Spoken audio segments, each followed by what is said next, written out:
రాబోయే రోజుల్లో Hyderabad real estate మార్కెట్కి నియోపోలిస్ అనేది ఒక డెస్టినేషన్ కాబోతుంది అనేటువంటి వార్తలు వస్తూ ఉన్నాయి. దీని మీద మనం పూర్తి స్థాయిలో విశ్లేషణ చేసుకుందాం.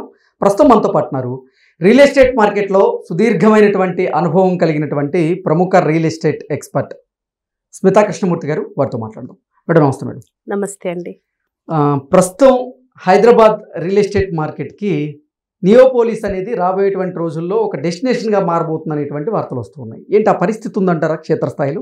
Over a period of time yes అండి, అదే that is going to be the future of Hyderabad. ఎందుకంటే ఇప్పుడు మీరు చూసుకుంటే ఓల్డ్ సిటీస్ అంటే హైదరాబాద్ కి మనం 3 డిఫరెంట్ వేరియంట్ గా మనం I mean you can divide అనమాట. ఒకటేమో ఓల్డ్ హైదరాబాద్, ఓకే, ఇంకోటేమో న్యూ హైదరాబాద్, అండ్ మధ్యలో ఉండే hitech city area is the mid segment of Hyderabad. Okay, ఇప్పుడు ఓల్డ్ హైదరాబాద్ అంటే మన పాత Ameerpet, Khairatabad, all that areas, okay, Dilsukh Nagar, okay, Secunderabad areas, అవన్నీ మనకి ఓల్డ్ హైదరాబాద్ కింద మనం క్యాలిక్యులేట్ చేస్తాం. దాన్ని ఎందుకు ఓల్డ్ హైదరాబాద్ అంటామంటే అవన్నీ ఆర్గానిక్లీ గ్రో అయినాయి. అంటే ఇప్పుడు పాత కుకట్పల్లి చూసుకుంటే ఆ బీజేపీ ఆఫీస్ ఏదైతే ఉందో that was the dead end. అసలు మియాపూర్, బిహెచ్ఎల్ అసలు లేవు. ఓకే, కుకట్పల్లి ఆ కమాన్ అంటే బీజేపీ కమాన్ దాటితే నెక్స్ట్ మీకు మనుషులు కనబడాలంటే బిహెచ్ఎల్ ఫ్యాక్టరీలో కనబడతారు. అడవిలాగా ఉండేది. So as on when public అంటే పాపులేషన్ పెరుగుతూ సిటీ ఎక్స్పాండ్ అవుతూ పోయింది. ఓకే, అప్పట్లో మనకి 100 feet 150 feet రోడ్స్ లేవు. ఒకటే రోడ్ ఉండేది, నేషనల్ హైవే. ఓకే, మిగతావన్నీ పాకెట్ రోడ్స్. ఇప్పుడు కూడా మీరు చూసుకుంటే గల్లీస్ లో 20 feet 25 feet roads. Okay, that was old Hyderabad. తర్వాత సిటీ ఎక్స్పాండ్ అవుతూ కొన్ని ఏరియాస్ వెలిసింది, అంటే like Abids, okay, like Ameerpet, Panjagutta, Banjara Hills. మళ్ళీ ఆ ట్రెండ్ వచ్చి జూబ్లీ హిల్స్ వరకు ఆగిపోయింది. ఓకే, అంటే బాగా డబ్బులు ఉన్న వాళ్ళు బంజారా హిల్స్, జూబ్లీ హిల్స్. ఎందుకు అంటే హైయెస్ట్ టెరైన్, సిటీ అంతా కనపడుతుంది, హైట్ లో ఉన్నాము. ఎప్పుడైనా డబ్బులు ఉన్న వాళ్ళకి కొంచెం పవర్ ఉండాలంటే హైట్ లో ఉండాలి కదా. సో ఇలా కొన్ని ఏరియాస్ వెలిసినాయి అనమాట. తర్వాత గవర్నమెంట్ అంటే 2008 లో మనకి ఎప్పుడైతే హైటెక్ సిటీ ప్లాన్ అయ్యిందో అప్పటి నుంచి హైదరాబాద్ సిటీని ప్లాన్ చేయటం స్టార్ట్ చేశారు. అప్పుడు వరకు కొంతమంది బిజినెస్ పీపుల్, ఆటో డ్రైవర్లు, school owners, okay, bus, tourist buses, ఇలాగా సిటీని వాళ్ళ కెపాసిటీలో పెంచుకుంటూ వెళ్ళారు తప్ప government involvement on city development అనేది లేకుండే. గవర్నమెంట్ ఎంతవరకు అంటే ఇన్ఛార్జ్ వాటర్ ఉందా, డ్రైనేజ్ ఉందా, స్ట్రీట్ లైట్స్ పనిచేస్తున్నాయా, ఎక్కడన్నా రోడ్ పోయిందంటే వేసేసారు, అంతే తప్ప సిటీ ఎక్స్పాన్షన్ లో ఎప్పుడు గవర్నమెంట్ డింట్ ఇన్వాల్వ్. కానీ 2008 అప్పటి నుంచి గవర్నమెంట్ స్టార్టెడ్ హెచ్ఎండి అని ఒక కొత్త ప్రాజెక్ట్ స్టార్ట్ చేసి ఒక కొత్త డెవలప్మెంట్ అథారిటీని క్రియేట్ చేసి they started expanding the city అనమాట. ఆ భాగంలోనే మనకి ఓఆర్ఆర్ ఎవ్రీథింగ్ స్టార్ట్ అయింది. ఇప్పుడు మీరు రోడ్స్ కంపారిజన్ చేసుకుంటే Gachibowli and Kondapur ORR roads చూసుకొని పాత అమీర్పేట్ల రోడ్లు చూసుకుంటే మీకు చాలా తేడా కనపడుతుంది. అవన్నీ 80 feet 45 feet రోడ్స్, ఇవన్నీ మీకు 100 feet 150 feet రోడ్స్.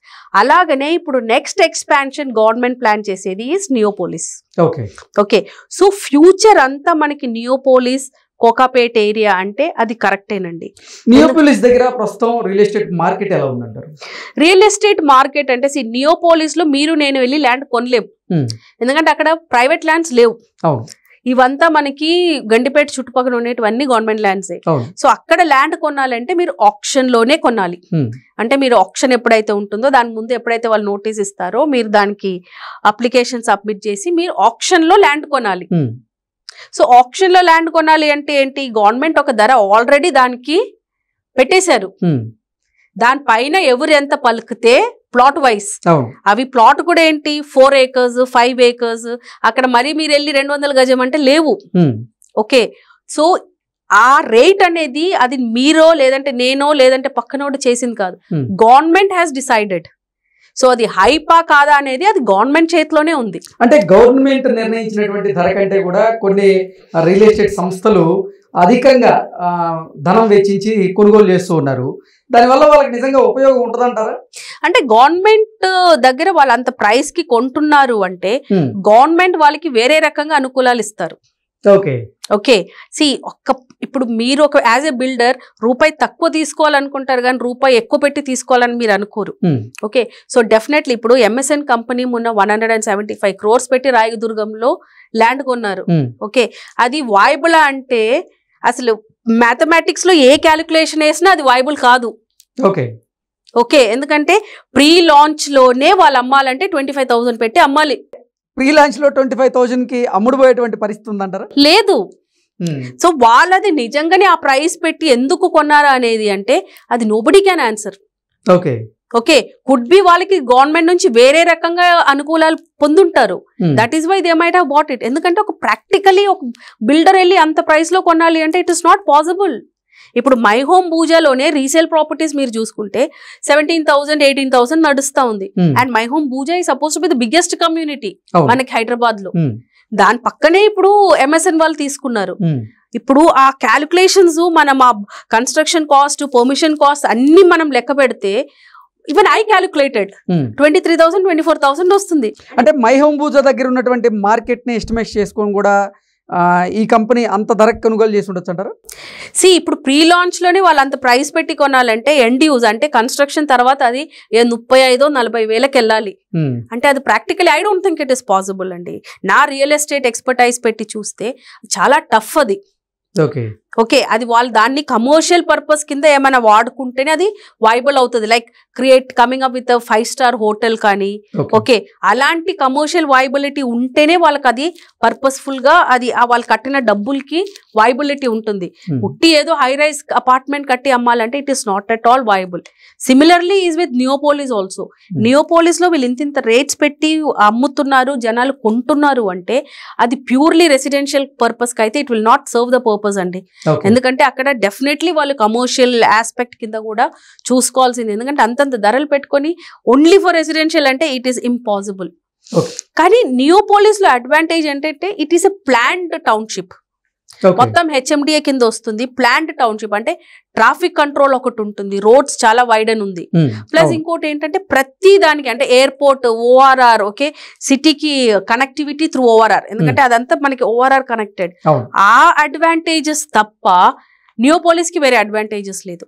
కానీ if you as you asked me future అంతా నియోపోలిస్ కోకాపేట అంటే ఎస్. ఎందుకంటే సిటీ అంతా ఇంకా అక్కడి నుంచి ఎయిర్పోర్ట్ వరకు వెళ్ళిపోతుంది.